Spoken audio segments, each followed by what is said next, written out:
Adventures in time and space, transcribed in future tense.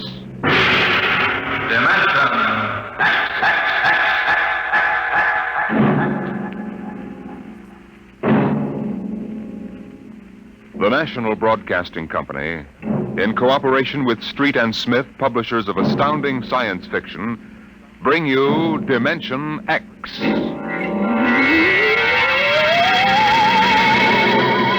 The civilization of the galaxy spread across 200 million worlds. The black void of space swarmed with the ships of the Empire. But far off the trade routes, almost forgotten, lay the dying planet Earth, a backwater in galactic culture, a place of exile, a pebble in the sky.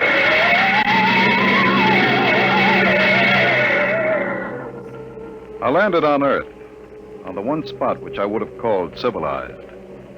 A patch along the desolate heights of the Himalayas that surrounded the palace of the imperial governor of Earth.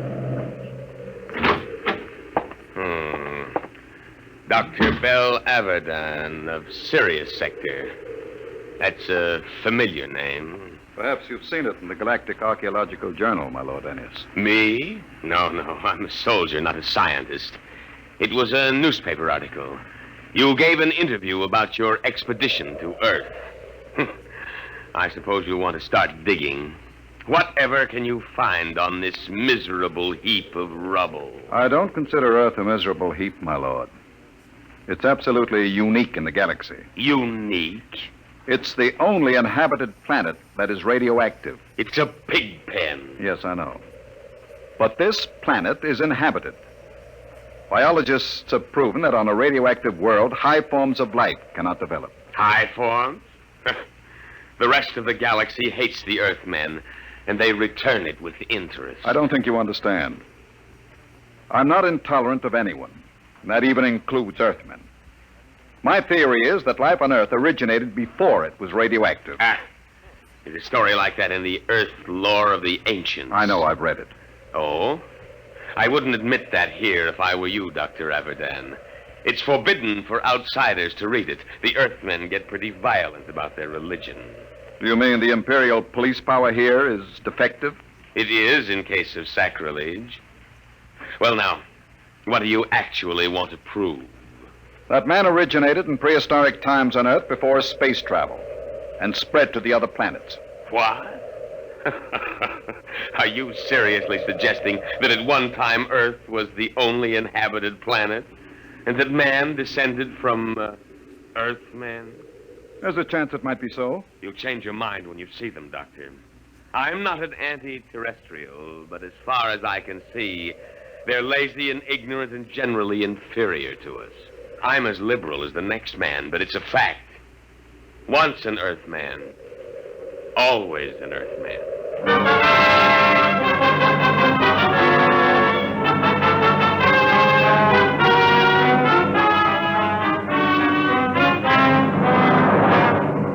I booked passage to the city of Chica on an Earth line. My fellow passengers seemed ordinary enough, but I was conscious of being alone among Earthmen.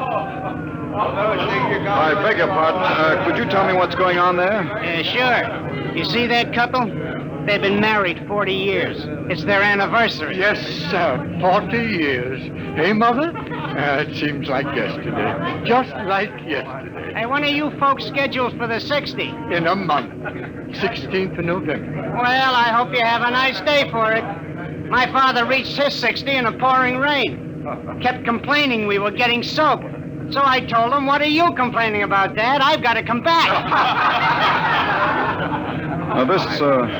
This 60 they're talking about, are they referring to their 60th birthday? Sure. That's when they put you away. Euthanasia. It's a custom. Can't have people living on. Eats up all the food. That's right, isn't it, Pop? Yes, sir. Mother's coming with me when I reach the 60. She's not due for a couple of months, but she thinks we might as well go together. Yeah, that's the spirit. There's many a man living past the 60. Sneaks, stealing the food from the next generation. A guy should go when it's his time. Yes, but suppose It's only fair to... Hey, where are you from? I beg your pardon? Asking all them questions. Yes. Who are you? A spy? Where are you from? I'm Bel Abaddon from Baron, Sirius Sector. Oh, an outsider, huh? Come on, we'll go forward. Did you hear that, Mother? An outsider.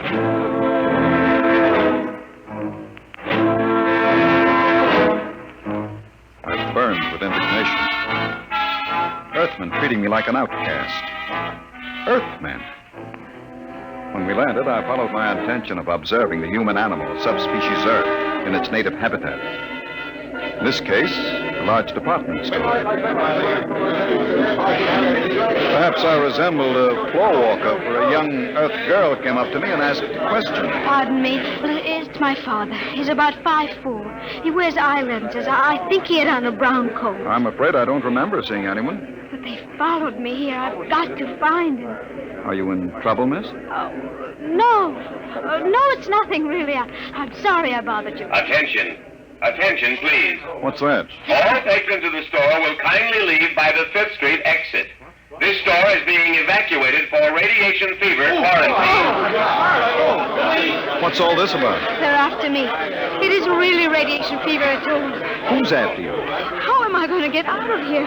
They'll be checking registration cards at the door. Haven't you got one? Yes, but it has my name on it. I don't know what to do. Come on. But you don't even know me. I don't know anybody here, but you're an interesting species. Person. This way. Show your own car. Come on, step along. Next. Check. Wait a minute. Pull the check. Yes, sir. Stand right there. Look here, officer. Are you with her? Yes, but you'd better find out who I am. Later. Stand over there. Next. Come on. Hurry up. What is it now? The Imperial. Are you afraid of them? Of course. Don't worry about the outsiders, Miss Schecht. I'll handle them. Oh, no, don't try anything. Don't talk to them at all. Just do what they say. Don't even look at them. We'll see. Here they are. All right, now. You, guard. Yes, sir? I'm Lieutenant Cloudy, Imperial Garrison. Who's got the fever? If it please your honor. Not so close, idiot. You might be infected. I'll take over. You, Worthy. What's your name? Speak up, squaw. Paula Schecht, sir. Your registration papers? Here you are, sir. Thank you. All right, now. Pick them up. Go on. Say, look here now. What did you say, Earthy? If you please, sir. This man has nothing to do with me. I never saw him before. What did you say? I don't like the way you treat women, and I'd advise you to improve your manners. And where have you been brought up, Earthy? Here's lesson number 1. Why, you... My arm! Let go! Sergeant, neuronic whip! Oh, no, no! Yes, sir.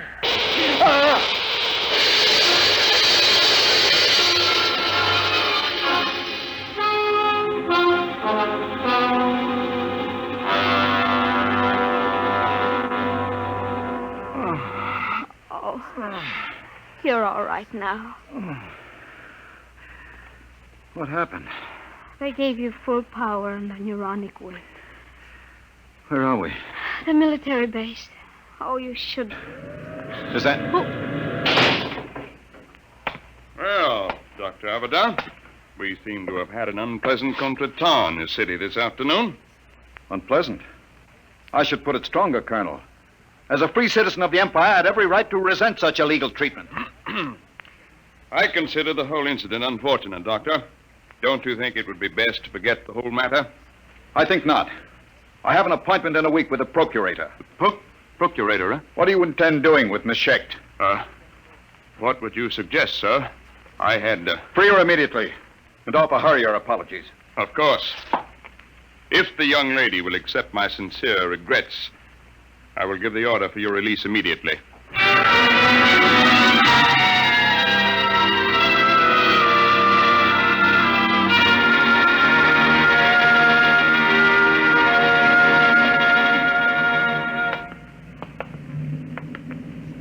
I don't understand. They just turned us loose. Of course. You must be very important. I never heard of the outsiders being that polite to an Earthman before. I'm not an Earthman, Paula. What? I'm an archaeologist from the outside. Oh, Well, then you stood up to the soldiers because you knew it was safe all along. And I thought... Oh, I should have known. Paula, does my not being an Earthman make me any different from 5 minutes ago? You might have told me, sir. If you don't mind, don't call me sir. Don't be like the rest of them. Like the rest of whom, sir? The rest of the disgusting animals that live on Earth? Please, Paula. If you'll excuse me, sir, I must leave. Oh, wait. Paula, listen to me, Paula.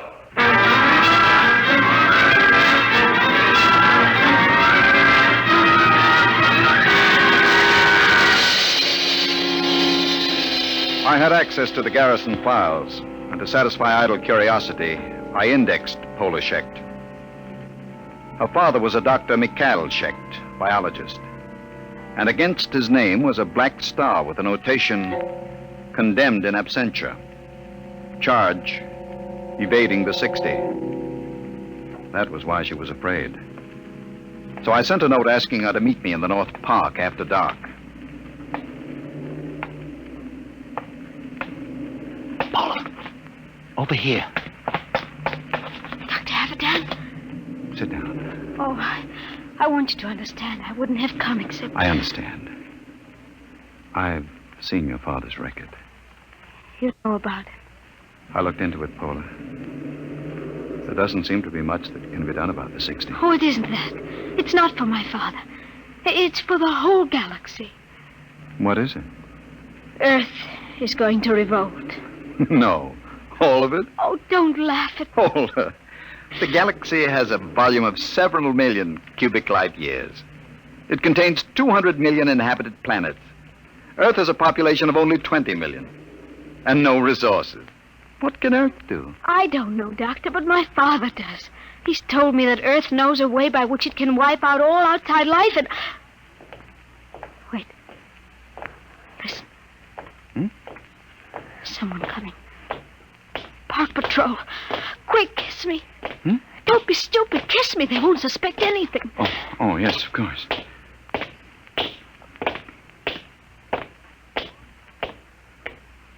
Paula. They've gone. It's all right. Now come with me. I'll take you to my father.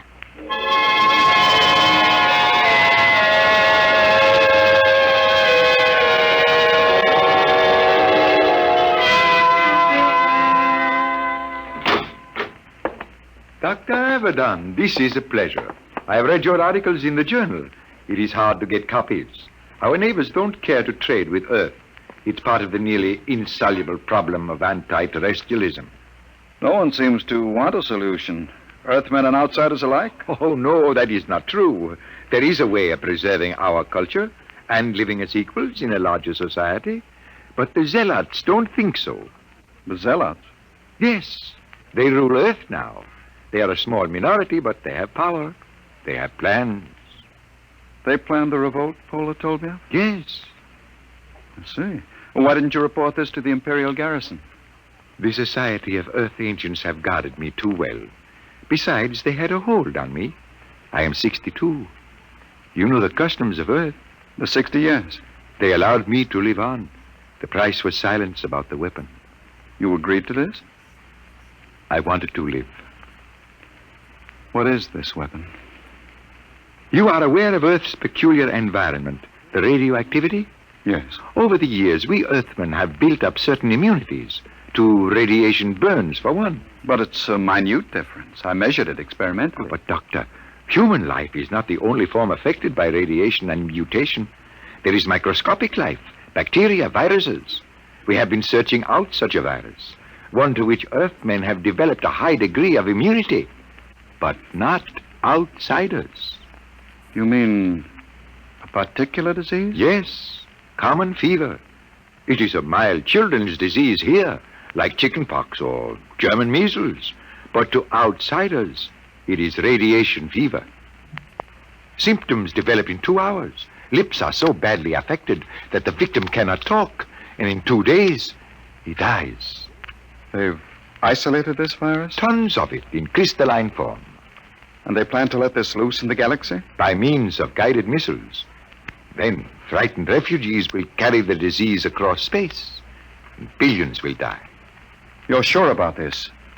You have proof? I worked on the project. We've got to get to the procurator. I can catch the evening train at... Who is it? I don't know. Open up. There should have been an alarm. We've got to get out. Is there a back Open up in entrance? there. No. Don't move. Hands in front of you. What's the meaning of this? I demand... Shut up. I'm a galactic citizen. You've got no right to detain me without legal authority. I am an Earthman, but I think you'll find I am all the authority needed at this moment, Dr. Abadan. I am Balkus, the High Minister of Earth. The High Minister? What are you doing? I always look after distinguished visitors personally. Abadan does not know anything. I doubt that, Dr. Schecht. We will proceed now to the Hall of Correction. You can't do this. When the procurator... The procurator will hear nothing until it is too late. The guided missiles will be fired tonight at 12. Guard, if they make a false move...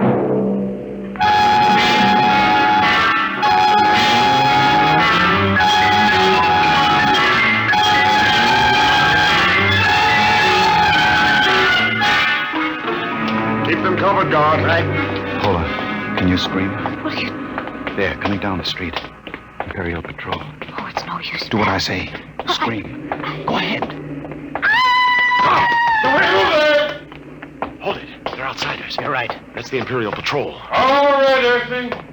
What's going on here? Good morning, Sergeant. Sir? Earthy? You don't understand. I'm Balkus, the Lord High Minister of Earth. Listen, Earthy, I don't care who you are. What's going on? Yes, sir. We've arrested these people. What charge? Blasphemy. All right, get moving. Thank you. Sergeant, What do you want, Earthy? I'm a galactic citizen. I demand the right... You? May we proceed, sir? Listen, Sergeant. I've something more to say to you. What? This. No Earthy's going to get away with this.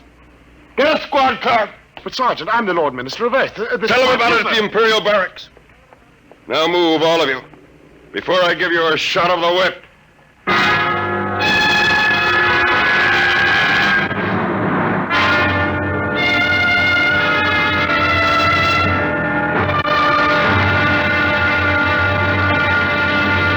I tell you I'm a citizen of the Empire. Listen. I can prove it. You'll get into a lot of trouble if you don't believe me. I'll admit no Earthy would dare spit in my face. It was the only way I could get to the garrison. I insist on seeing the officer of the day. I sent for him. You better have a good story. Attention! That easy. Which one of you claims he's a citizen of the Empire? I am. Bellett's the one from the store. You, eh? The smart louse that broke my arm. Well, well, well. I've got to see the colonel, Lieutenant. Now, Dr. Abadan, I could hardly do that unless it's important. It is important. It's life and death for the galaxy. Mm-hmm. Come here. Closer. Oh, it's too bad I've got to save you for the colonel. What? He'll see you at 5:30, his orders. You knew all along. Sure. Come on, Earthy lover.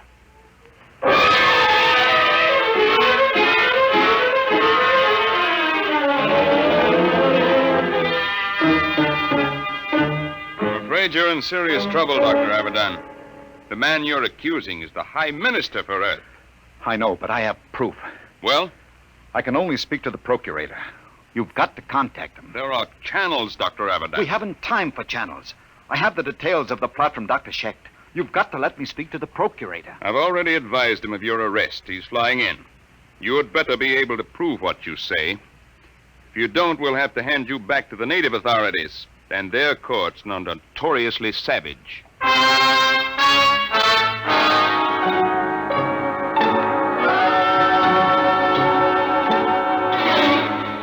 Well, Abadan, I've called you here with His Excellency, the High Minister for Earth. My lord, this man is behind the whole plot. Is he? There's no time to lose. I've explained to you about the virus. They're shooting off the guided missiles at 12. You've got to take action. Well, Your Excellency. My lord, if this man has any evidence... You admitted it this afternoon. You have no witness to that. Ask Dr. Schecht. He worked on the virus. I wouldn't say that Chet lied, my lord, but he is a criminal wanted for evading the 60, and some men will invent any story to avoid death. The deadline is midnight. You've got to bomb those temples where the launching sites are. Perhaps I can explain. According to my information, Dr. Abadan seems to have succumbed to a certain Earth girl, the daughter of the unfortunate Dr. Chet. Is this true, Abadan? What has that got to do with it? There isn't any time. You've got to do... Dr. Abadan, are you in love with that girl? Yes. Will you listen to I me? don't think we need pursue this any further. Your Excellency, I shall order you released with an apology. No. Dr. Abadan, I can hardly believe a degenerate who fraternizes with Earth women. You scum, you pot-bellied scum. I warn you, Abadan, you're in trouble enough. I'm in trouble. You fool, you stupid, blind, bigoted fool. You're destroying the galaxy. You're murdering them all. But before I die, I'll have the pleasure of smashing your fat, oily face in... Let me go. Guard the whip.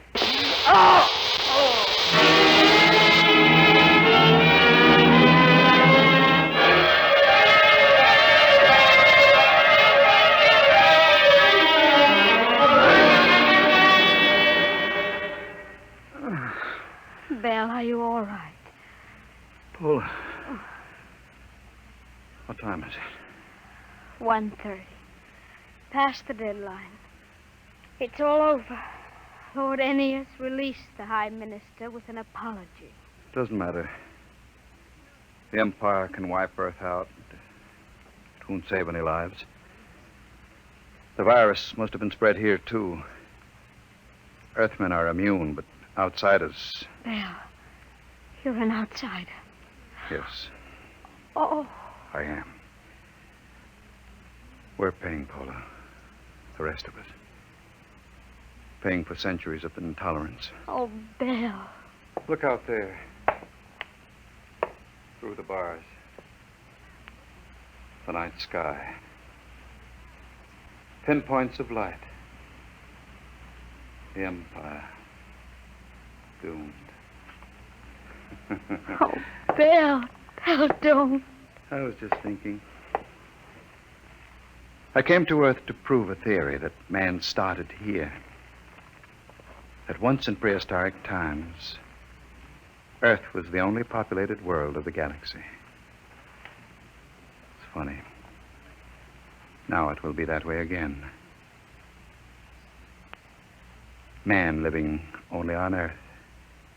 He'll forget the science, the machinery of the Empire. He'll forget the stars. And there will be only Earth. Alone in the universe. A pebble in the sky.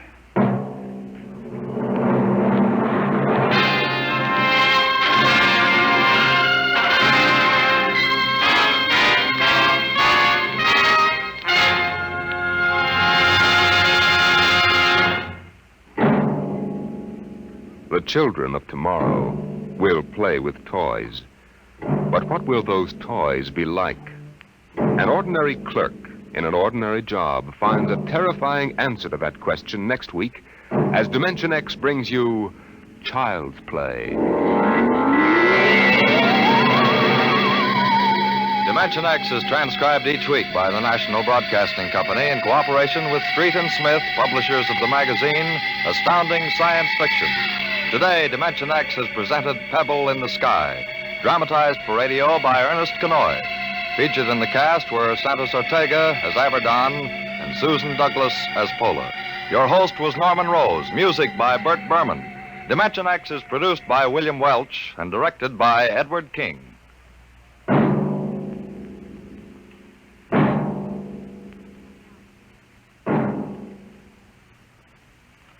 This is NBC, the National Broadcasting Company.